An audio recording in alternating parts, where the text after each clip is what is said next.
नमस्कार दोस्तों, डेट है आज की 4 जून 2021 और स्वागत है आपका एडिटोरियल डिस्कशन में। देखो, सबसे पहले तो माफ़ी चाहता हूँ, कल हमें जो दूसरा पार्ट डिस्कस करना था एडिटोरियल डिस्कशन का वो हो नहीं इसका, और इसके लिए सॉरी। तो 2 आर्टिकल्स जो हमें कल के सेकंड पार्ट में डिस्कस करने थे, एक को हम आज इंक्लूड करेंगे और एक को हम हो सका तो कल ही इंक्लूड कर लेंगे। तो हमारा जो कल बचा हुआ पार्ट था वो ख़त्म हो जाएगा। आज देखो 2 इश्यूज़ इंपॉर्टेंट हैं। एक तो रूरल एरियाज़ में हेल्थ इंफ्रास्ट्रक्चर से संबंधित और दूसरा डिजिटल टैक्स से संबंधित। एक हमारा जो कल का बचा हुआ आर्टिकल है PM care for children scheme, उसे हम डिस्कस करेंगे। लेकिन इससे पहले हम डिस्कशन स्टार्ट करें, एक एथिक्स का क्वेश्चन जो आपको अटेम्प्ट करना है। Some people argue that inequality is natural. कुछ लोग ये बोलते हैं इनइक्वालिटी नेचुरल है, किसके पास ज़्यादा पैसे हैं, कोई ज़्यादा कैपेबल है, ये सब नेचुरल है, सब इक्वल नहीं हो सकते। और कुछ लोग ये बोलते हैं इक्वालिटी नेचुरल है और इन इक्वालिटी अननेचुरल है। तो आप बताइए, आपको क्या लगता है नेचुरल क्या है? क्या इक्वालिटी नेचुरल है या फिर इन इक्वालिटी नेचुरल है? बताइए। सभी लोगों का इनकम लेवल एक समान नहीं होता, सभी लोगों का कल्चर एक समान नहीं होता, सभी लोग एक जैसे नहीं होते। क्या ये नेचुरल थिंग है या फिर अननेचुरल थिंग है? देखो, जाहिर तौर पर आप बहुत ज़्यादा इनइक्वालिटी को अपने आंसर में सपोर्ट नहीं कर सकते हैं, क्योंकि एज ए सिविल सर्वेंट आपको कंपैशन दिखाना है और आपको इनइक्वालिटी कम करने के लिए काम करना है, ना कि ये बोल के कि हाँ इनइक्वालिटी तो बढ़ेगी ही, कुछ नहीं किया जा सकता। फिर तो मतलब आपका जो कंसर्न है वो गरीब जनता के प्रति नहीं है, ऐसा एटीट्यूड का इंप्रेशन जा सकता है। बेशक आपकी सोच ऐसी नहीं हो, लेकिन कम से कम एग्जामिनर को यही लगेगा अगर आप इनइक्वालिटी को सपोर्ट करते हो। इसमें देखो कुछ हिंट देता हूँ, कुछ पॉइंट्स हम डिस्कस करते हैं जो अपने आंसर्स में आप इस्तेमाल कर सकते हो। देखो, सूर्य है, चंद्रमा है, अलग अलग ग्रह हैं, सब सेम नहीं है ना? सबकी शेप अलग अलग है, सबका एरिया अलग अलग है, सबकी ग्रेविटी अलग अलग है। तो इससे क्या पता लगता है भाई? इनइक्वालिटी तो नेचुरल है ना? लेकिन रुकिए, अभी रुकिए। अब मानव सभ्यता में देखिए, मानव सभ्यता में देखो, सबके 4 हाथ हैं, सबकी 2 आंखें हैं और खून भी सेम है, सब कुछ सेम है ह्यूमन बींग्स का। तो फिर इनइक्वालिटी कहाँ है? सारे तो इक्वल है ना, इनइक्वालिटी कहाँ है? रंग के आधार पर, जाति के आधार पर, धर्म के आधार पर ये किसने बांटा है? समाज ने बांटा है ना। मतलब जब जन्म होता है तब तो मतलब अब किसके घर जन्म हुआ उसी से डिसाइड हो जाता है सोसाइटी में कि ये कौन सी जाति का है, वो बात अलग है। लेकिन देखो, ये सब जाति, धर्म, वेरियस आइडेंटिटीज़ किसने क्रिएट की है? सोसाइटी ने क्रिएट की है। तो लिखना आपको, ये तो सिर्फ एग्जांपल्स हैं, लिखना आपको क्या है? देखो, 2 तरह की इनइक्वालिटीज़ होती हैं। एक नेचुरल इनइक्वालिटी। नेचुरल इनइक्वालिटी मतलब, अब कोई देखो जन्म से ही कोई दिव्यांग पैदा हुआ है तो कोई कुछ नहीं कर सकता। अब जन्म से ही किसी पर्सन में कोई टैलेंट है, कोई स्किल है, कहते हैं ना कि नेचुरली जन्म से ही है मेरे पास ये टैलेंट, तो इसमें कोई कुछ नहीं कर सकता। ये नेचुरल इनइक्वालिटी है। और जो सूर्य चंद्रमा की हम बात कर रहे हैं, ये नेचुरल इनइक्वालिटी है, इसमें कोई कुछ नहीं कर सकता। लेकिन इनकम लेवल, जात पात, मतलब सोसाइटी में ये इस जाति का है तो इसका स्टेटस ऊपर, इस जाति का तो इसका स्टेटस नीचे, गरीब पर्सन है तो एजुकेशन अच्छी नहीं ले पाएगा। ये क्या है? ये वो इनइक्वालिटी है जिसे दूर किया जा सकता है। अब जन्म में किसी में कोई टैलेंट है या फिर किसी में कोई कमी है, उसको हम दूर नहीं कर सकते। लेकिन ये दूसरी तरह की जो इनइक्वालिटीज़ हैं, जो गवर्नेंस के कारण हैं, जो सोसाइटी के कारण हैं, ऐसी इनइक्वालिटीज़ को दूर किया जा सकता है, किया भी जाना चाहिए, और विभिन्न सरकारें प्रोमिस भी यही करती हैं। वो बात अलग है कि इनइक्वालिटीज़ जो हैं वो बढ़ती जा रही हैं। आप इंडिया का एग्जाम्पल ले लीजिए, इंडिया का कुछ आप डेटा भी दे सकते हैं, जैसे जो ओक्सफैम की रिपोर्ट आती है। तो सरकारों को गवर्नेंस ऐसी सुनिश्चित करनी चाहिए कि हर एक को बेसिक एजुकेशन का राइट मिले, बेसिक हेल्थ का राइट मिले। कोई पर्सन गरीब है, सरकार उसको बेसिक राइट्स प्रोवाइड करती है, तो ये तो कम से कम सुनिश्चित होगा ना, उस पर्सन के बच्चे गरीब नहीं होंगे आगे जाके। इसके अलावा देखो, इस आंसर में कुछ सरकार के द्वारा जो स्टेप्स उठाए गए हैं इनइक्वालिटी को कम करने के लिए, वो भी आप लिख सकते हो बिल्कुल ब्रीफ में। जैसे MNREGA scheme, Ayushman Bharat scheme, society में जो इनइक्वालिटी है, जात पात है, मतलब कुछ कास्ट के लोगों के साथ डिस्क्रिमिनेशन होता था, उसे ख़त्म करने के लिए, अनटचेबिलिटी को ख़त्म करने के लिए संविधान में भी प्रोविज़न है और एक्ट भी बनाए गए हैं, जैसे SC/ST एट्रोसिटीज़ एक्ट। तो ये कुछ ब्रीफ में आप सरकार के स्टेप्स लिख सकते हो और लास्ट में यही व्यू सपोर्ट करोगे कौन सी जो इक्वालिटी है वो नेचुरल है और कौन सी जो इनइक्वालिटी है वो नेचुरल नहीं है। तो ये पूरा क्वेश्चन का आंसर आप देने की कोशिश कीजिएगा। अब चलिए हम डिस्कशन स्टार्ट करते हैं। First important article rural health care से संबंधित है। आप जीएस पेपर 2 के इस टॉपिक से आर्टिकल को रिलेट कर सकते हो। ये सारे एस्पेक्ट्स हम कवर करेंगे इस आर्टिकल के डिस्कशन में। सबसे पहले देखो हम बेसिक्स की बात करते हैं। रूरल एरियाज़ में हेल्थ स्ट्रक्चर किस प्रकार का होता है। देखो प्राइमरी लेवल पर सब सेंटर्स या फिर प्राइमरी हेल्थ केयर सेंटर्स होते हैं। सेकेंडरी लेवल पे कम्युनिटी हेल्थ सेंटर्स और टर्सरी लेवल पे बड़े बड़े हॉस्पिटल्स या फिर मेडिकल कॉलेजेस। थोड़ा और ज़्यादा डिटेल से हम डिस्कस करें। सब सेंटर क्या होता है। सब सेंटर देखो प्राइमरी हेल्थ केयर सेंटर और कम्युनिटी के बीच एक लिंक का काम करते हैं। सब सेंटर छोटे छोटे एक कमरा या फिर ज़्यादा से ज़्यादा 2 कमरे। इसमें क्या होता है, एक हेल्थ वर्कर फीमेल या फिर हेल्थ वर्कर मेल या फिर आशा वर्कर आप कह सकते हो, ऑक्सिलरी वाइफ कम मिड वाइफ, बस ये लोग होते हैं, ज़्यादा कुछ नहीं। ये लिंक का काम करते हैं कम्युनिटी के बीच और प्राइमरी हेल्थ केयर सेंटर के बीच। प्राइमरी के हेल्थ केयर सेंटर में क्या होता है, ये देखो 6 सब सेंटर्स के लिए एक रेफरल यूनिट होती है।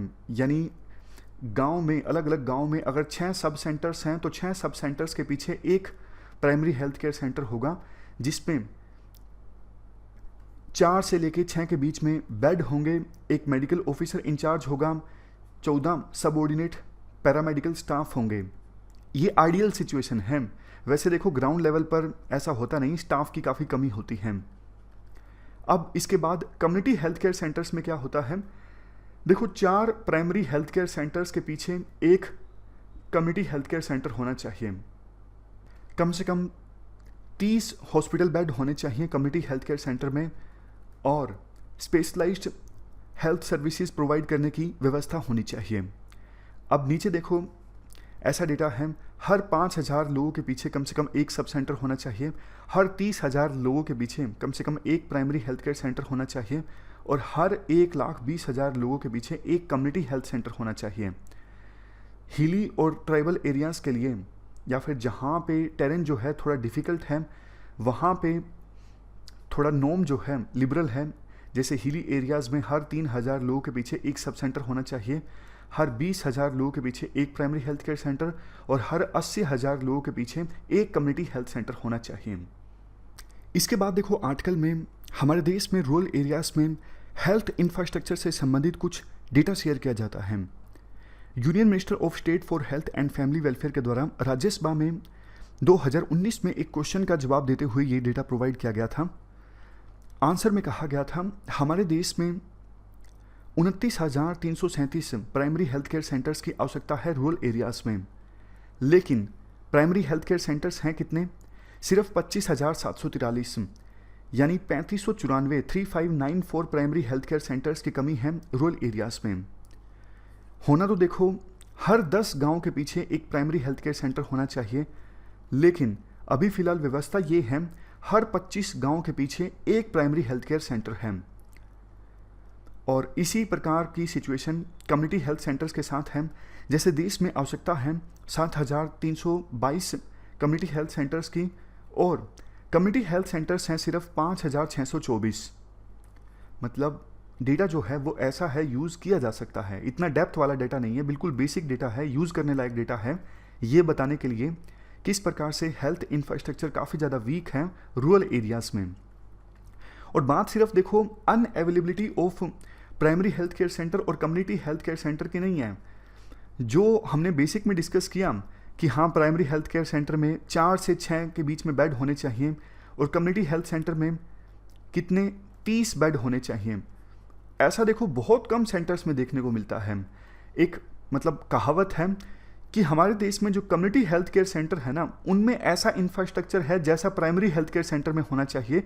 मतलब कई जगह तो ऐसी हैं, बोलने को कम्युनिटी हेल्थ केयर सेंटर है लेकिन इंफ्रास्ट्रक्चर ऐसा जो कि प्राइमरी हेल्थ केयर सेंटर में होना चाहिए। जैसे कम्युनिटी हेल्थ केयर सेंटर में 4-6 बेड हैं, एक आपको डॉक्टर मिलेगा, ये सब तो प्राइमरी हेल्थ सेंटर में होना चाहिए ना। और प्राइमरी हेल्थ सेंटर ऐसे चल रहे हैं जैसे सब सेंटर चलने चाहिए, तो ये दिक्कत है। इसके बाद राइटर कहते हैं अगर देखो चाइना से हम कंपेयर करें तो चाइना में हर 10,000 लोगों के पीछे 40 हॉस्पिटल बेड हैं, लेकिन इंडिया में हर 10,000 लोगों के पीछे बेड की संख्या है सिर्फ 8। देखो हमारे देश में गांव में अभी भी 65% पॉपुलेशन रहती है और 10% पॉपुलेशन ऐसी है जो बेशक अर्बन एरियाज़ में रहती हो, लेकिन उनका गांव के साथ लिंक अभी भी है। जैसे ऐसे बहुत से लोग होते हैं जो हर हफ्ते, उनका घर गांव में भी होता है लेकिन अभी वो शहर में रह रहे हैं काम के लिए, और वो हर हफ्ते या फिर 15 दिनों में, 1 महीने में अपने गांव में लौट जाते हैं।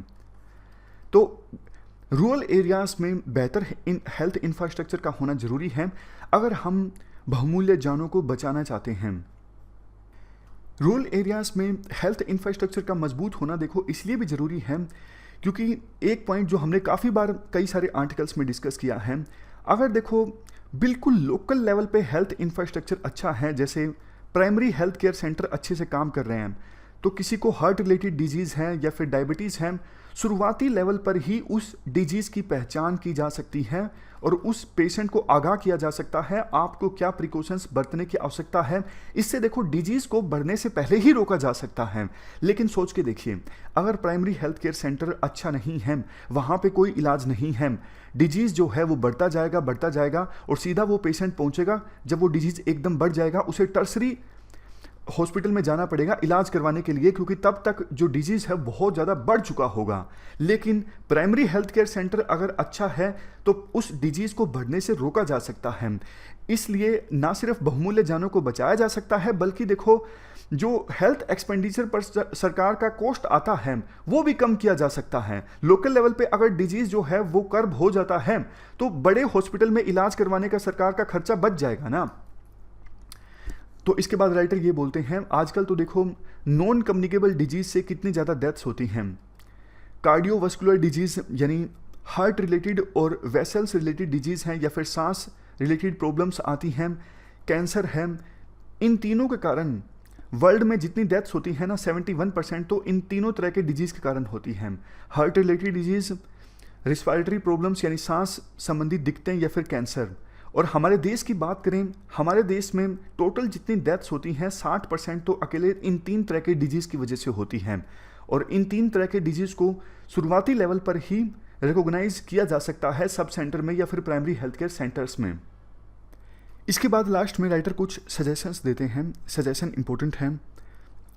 सबसे पहला सजेशन राइटर के द्वारा ये दिया जाता है, ये जो सेंटर्स हैं ना, सब health centres, primary health care centre, community health care centres, इनको देखो अपने अपने एरियाज़ में लोकल लोगों से संबंधित डेटा कलेक्ट करना चाहिए ताकि ऐसे लोगों को आइडेंटिफाई किया जा सके जिनका डिजीज़ जो है अभी इनिशियल लेवल पे है और फ्यूचर में उन्हें सेकेंडरी और टर्सरी केयर जोन में हेल्थ सर्विसेज को अवेल करने की आवश्यकता पड़ सकती है।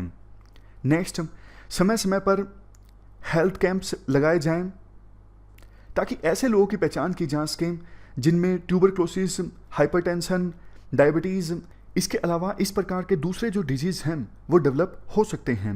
ये फ़ायदा होगा रेगुलर लेवल पे हेल्थ कैंप्स इस्टेब्लिश करने का, ऐसे लोगों की पहचान की जा सकती है। इसके बाद नेक्स्ट सजेशन इंफ्रास्ट्रक्चर संबंधित दिया जाता है।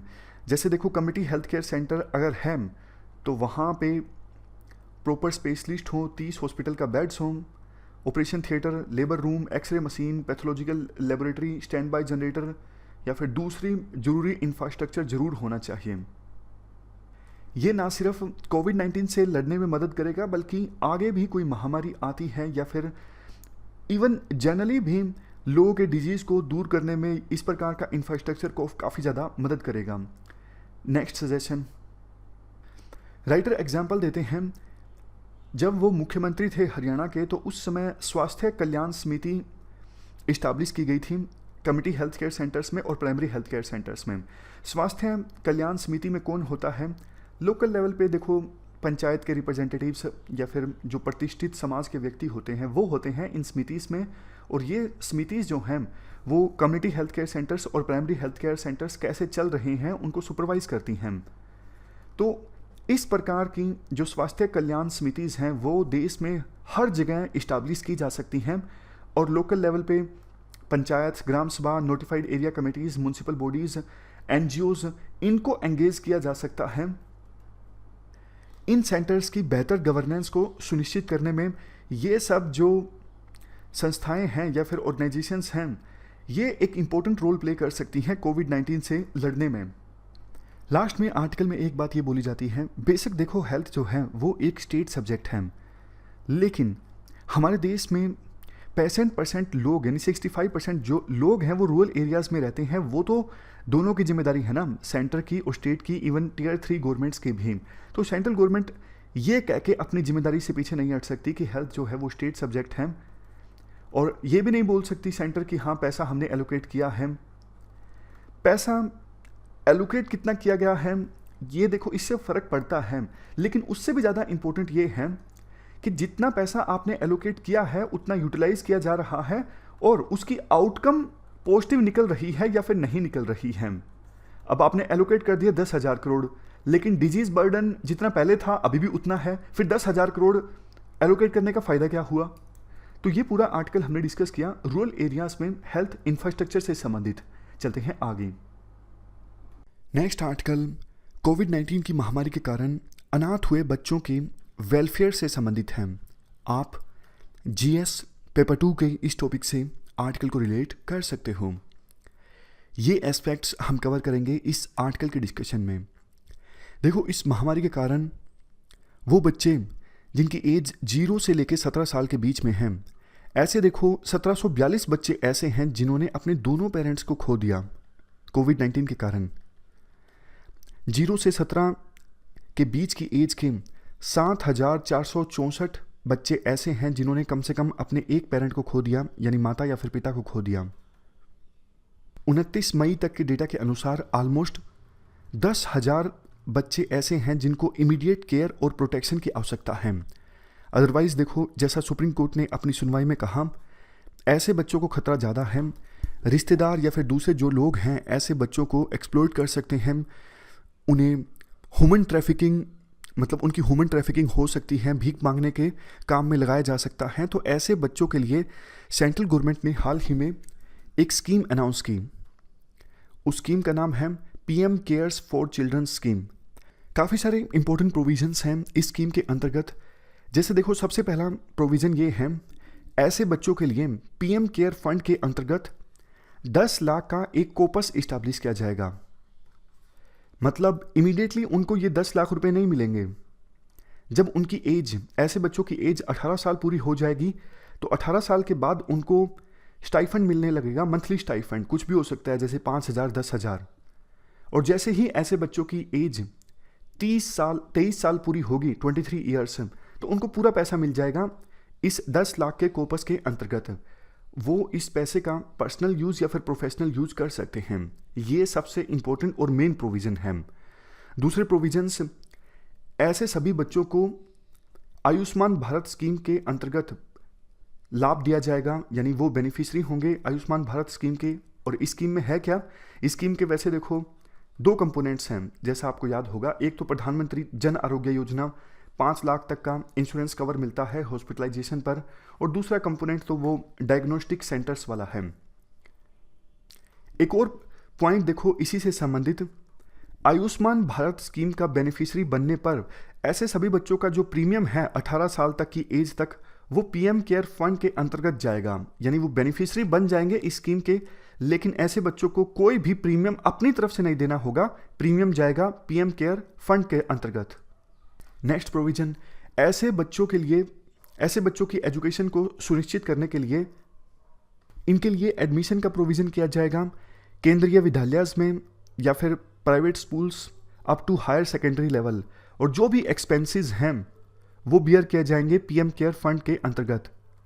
और अगर देखो ऐसे बच्चे हायर एजुकेशन में जब पढ़ेंगे तो उनको या तो स्कॉलरशिप प्रोवाइड की जाएगी, अदरवाइज एजुकेशन लोन्स प्रोवाइड किया जाएगा, और जिसका जो इंटरेस्ट है वो दिया जाएगा पीएम केयर फंड से। इसके बाद देखो आर्टिकल में कुछ सजेशंस दिए जाते हैं। आर्टिकल में कहा जाता है, देखो ऐसे बच्चों को इमीडिएट केयर प्रोवाइड करने की आवश्यकता है। अभी तक सरकार ने स्कीम के प्रोविजंस तो बता दिए हैं, इम्प्लीमेंटेशन स्ट्रेटजी नहीं बताई है कि कैसे इन बच्चों को इन सभी प्रोविजंस का लाभ मिलेगा और कैसे मॉनिटर किया जाएगा कि ऐसे बच्चों को इन प्रोविजंस का लाभ मिल रहा है या फिर नहीं मिल रहा है। आर्टिकल में एक बात ये सजेस्ट की जाती है, जब देखो 2004 में सुनामी लहरें आई थी इंडियन ओशन में, तब भी बहुत से बच्चे अनाथ हो गए थे और उस समय भी ऐसे बच्चों के लिए एक फंड इस्टाब्लिश किया गया था।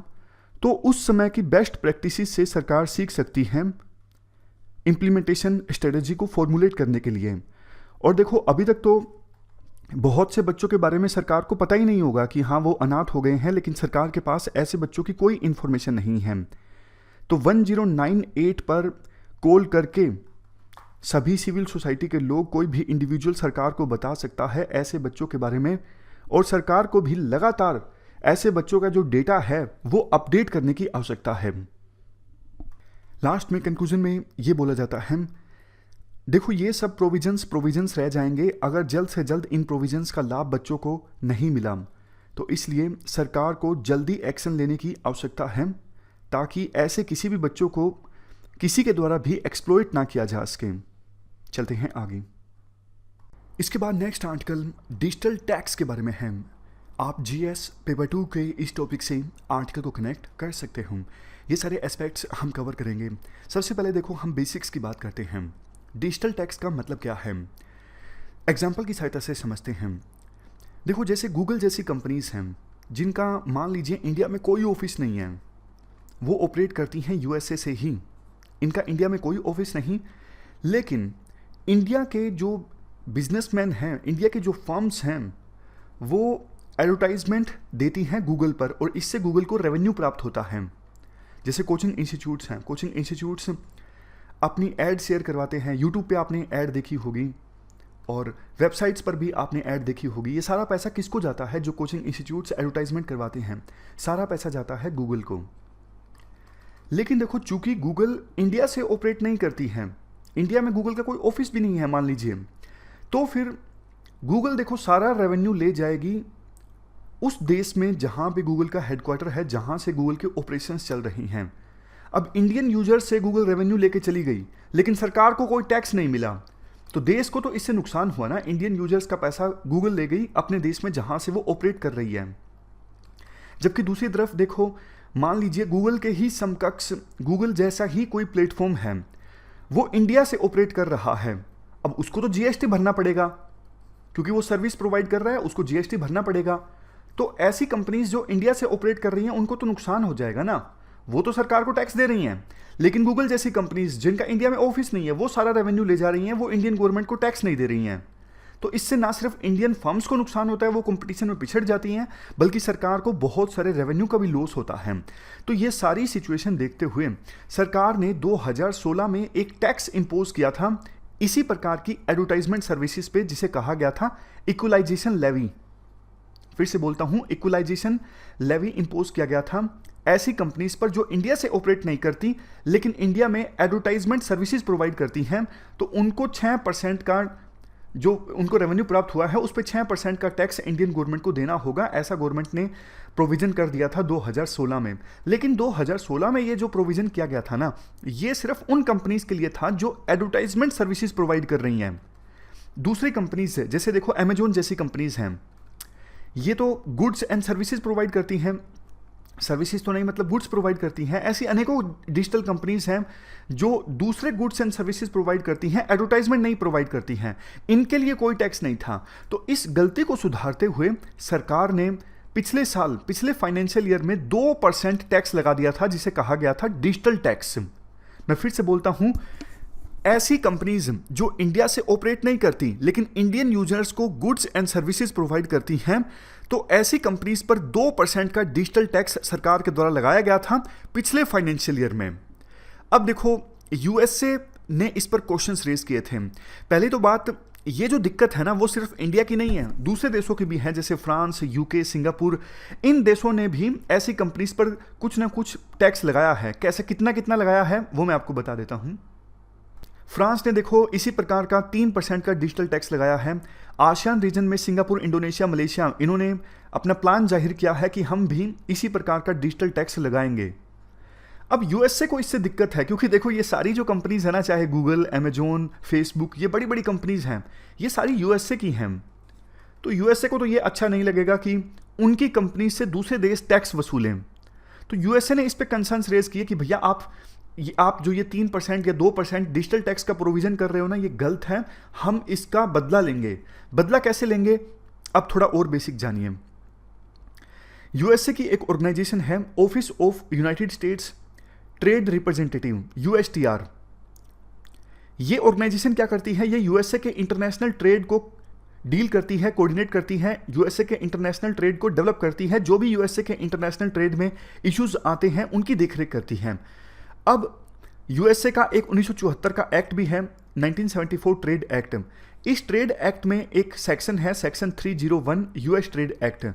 ये सेक्शन इस ऑर्गेनाइजेशन को पावर देता है कि जब भी कोई फॉरेन कंट्री, जैसे इंडिया, इस केस में इंडिया ने ऐसा एक्शन लिया है जो यूएसए की कंपनीज के अगेंस्ट डिस्क्रिमिनेटरी है, तो फिर ये ऑर्गेनाइजेशन जांच कर सकती है कि दूसरे देश ने ये टैक्स क्यों लगाया है तो गलत किस प्रकार से है, और अगर गलत है तो इसका बदला कैसे लिया जाए, कैसे दूसरे देश को मजबूर किया जाए कि आप ये डिस्क्रिमिनेशन खत्म कीजिए। तो इस ऑर्गेनाइजेशन ने अभी यूएसए की सरकार को ये बोला है कि इंडिया, फ्रांस जैसे देश जो ये डिजिटल टैक्स इंपोज कर रही हैं, ये गलत हैं।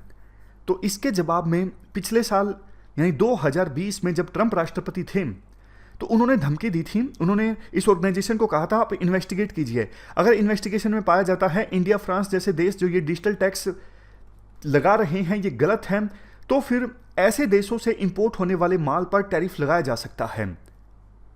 और यही अभी फिलहाल यूएसए ने किया है, लेकिन हाँ, उस फैसले को थोड़े समय के लिए बदल दिया गया। यूएसए ने अनाउंस किया कि ये जो 6 देश हैं, जैसे Britain, Italy, Spain, Turkey, India और ऑस्ट्रिया, इन्होंने डिजिटल टैक्स लगाया है, तो इसका बदला लेने के लिए हम इन देशों से इंपोर्ट होने वाले $2 बिलियन के माल पर 25% टैरिफ को इंक्रीज करेंगे। हालांकि यूएसए की सरकार के द्वारा इस प्रोविजन को इंप्लीमेंट नहीं किया गया, सस्पेंड कर दिया गया कुछ समय के लिए। यूएसए की सरकार ने कहा हम इन 6 देशों के साथ नेगोशिएट करेंगे पहले, और उसके बाद टैरिफ को इंपोज किया जाएगा। तो एक प्रकार से ये धमकी थी इन 6 देशों को कि आप डिजिटल टैक्स का जो प्रोविजन है उसे खत्म कर दीजिए, अदरवाइज आपके देश से इंपोर्ट होने वाले कुछ माल पर हम टैरिफ को इंक्रीज कर देंगे। राइटर के द्वारा इस आर्टिकल में ये बोला जाता है, देखो ऑलरेडी कोविड-19 के कारण विभिन्न देशों की इकोनॉमिक सिचुएशन काफ़ी ज़्यादा खराब हुई है। तो ऐसी सिचुएशन में अगर इन देशों के बीच में टैरिफ वार चलता है, यूएसए ने टैरिफ इंक्रीज किया, यानी टैक्स इंक्रीज हुआ इन देशों से इंपोर्ट होने वाले माल पर, बदले में इन देशों ने भी यूएसए से इंपोर्ट होने वाले माल पर टैरिफ को इंक्रीज कर दिया। इससे तो देखो इंटरनेशनल ट्रेड को काफ़ी नुकसान पहुंचेगा और इससे पूरे वर्ल्ड की ही इकोनॉमिक सिचुएशन खराब होगी। तो देखो इस डिजिटल टैक्स को लेके दोनों पार्टीज के अपने अपने तर्क हैं। एक तरफ यूएसए का तर्क ये है कि ये डिजिटल टैक्स जो है वो सिर्फ डिजिटल कंपनीज पे लगाया जा रहा है, तो बाकी सेक्टर्स के साथ ये डिजिटल टैक्स डिस्क्रिमिनेटरी है। या तो आप सभी सेक्टर्स के लिए लगाइए, सिर्फ डिजिटल सेक्टर के लिए क्यों लगा रहे हो। दूसरा यूएसए का तर्क ये है कि डोमेस्टिक कंपनीज को बाहर रखा गया है इस डिजिटल टैक्स के दायरे से। जाहिर तौर पर यूएसए की सरकार के तर्कों में इतना दम तो आपको नहीं दिखा होगा। क्यों? यूएसए की सरकार बोलती है कि डोमेस्टिक कंपनीज को क्यों बाहर रखा गया है। तो देखो डोमेस्टिक कंपनीज तो टैक्स दे रही हैं ना, जीएसटी, या फिर दूसरे देशों में भी कोई अलग टैक्स होगा, तो उन पे ये टैक्स थोड़ी ना लगा। आपकी जो कंपनीज हैं जो इंडिया में ऑपरेट तो कर रही हैं, जिनका ऑफिस इंडिया में नहीं है, वो नहीं टैक्स पे कर रही हैं इंडियन सरकार को। डोमेस्टिक कंपनीज तो ऑलरेडी सरकार को टैक्स पे कर रही हैं। दूसरा यूएसए का तर्क ये है कि सिर्फ डिजिटल कंपनीज को ही क्यों टारगेट किया जा रहा है। भैया डिजिटल कंपनीज ही तो ऐसी है ना जो इंडिया में ऑपरेशन चला सकती हैं बिना इंडिया में ऑफिस रखे। बाकी कोई भी कंपनी है उसको इंडिया में ऑफिस इस्टेब्लिश करना ही होगा, और अगर वो इंडिया में ऑफिस इस्टेब्लिश करके काम करती हैं तो वो ऑटोमेटिकली जीएसटी जैसे दूसरे टैक्स जो हैं वो पे करेंगे, फिर डिजिटल टैक्स लगाने की आवश्यकता है ही नहीं। तो ये पूरा आर्टिकल हमने डिस्कस किया डिजिटल टैक्स से संबंधित। वैसे इसमें एक दो चीज़ें और भी हैं जो इतने काम की नहीं हैं, जैसे वैसे ट्रंप ने ये एक्शन इनिशिएट किया था इंडिया समेत दूसरे देशों से इंपोर्ट होने वाले माल पर टैरिफ को इंक्रीज करने का, लेकिन बाइडन अब राष्ट्रपति हैं, बाइडन चाहते तो वो ट्रंप का डिसीजन कह के इससे परे हट सकते थे, लेकिन बाइडन प्रशासन की भी सोच वही है जो ट्रंप प्रशासन की थी कि डिजिटल टैक्स जो है वो गलत है वो गलत जानबूझ के देखो इसलिए बताएंगे यूएसए वाले, क्योंकि यूएसए की जो कंपनीज हैं वो इस दायरे में आती हैं डिजिटल टैक्स की। तो यूएसए तो चाहेगा ना हमारी कंपनीज से सिर्फ हम ही टैक्स वसूलें, हमारे देश में रेवेन्यू आए, दूसरे देशों में रेवेन्यू ना जाए। यूएसए ये भी चाहता है कि यूएसए की कंपनीज का जो इन्फ्लुएंस है वर्ल्ड में सबसे ज़्यादा हो बढ़ता जाए। तो ये पूरा आर्टिकल हमने डिजिटल टैक्स से संबंधित इश्यूज़ के बारे में डिस्कस किया। हमारी आज की इस डिस्कशन में इतना ही है। आज हमने 3 इश्यूज़ डिस्कस किए। सबसे पहला इशू हमने डिस्कस किया रूरल एरियाज़ में हेल्थ इंफ्रास्ट्रक्चर से संबंधित। दूसरा आर्टिकल हमने डिस्कस किया PM care child welfare scheme से संबंधित वो बच्चे जो महामारी के कारण अनाथ हुए हैं या फिर बेघर हैं, ऐसे बच्चों की वेलफेयर सुनिश्चित करने के लिए। और तीसरा आर्टिकल हमने डिजिटल टैक्स से संबंधित इश्यूज़ के बारे में डिस्कस किया। Thank you very much for discussion.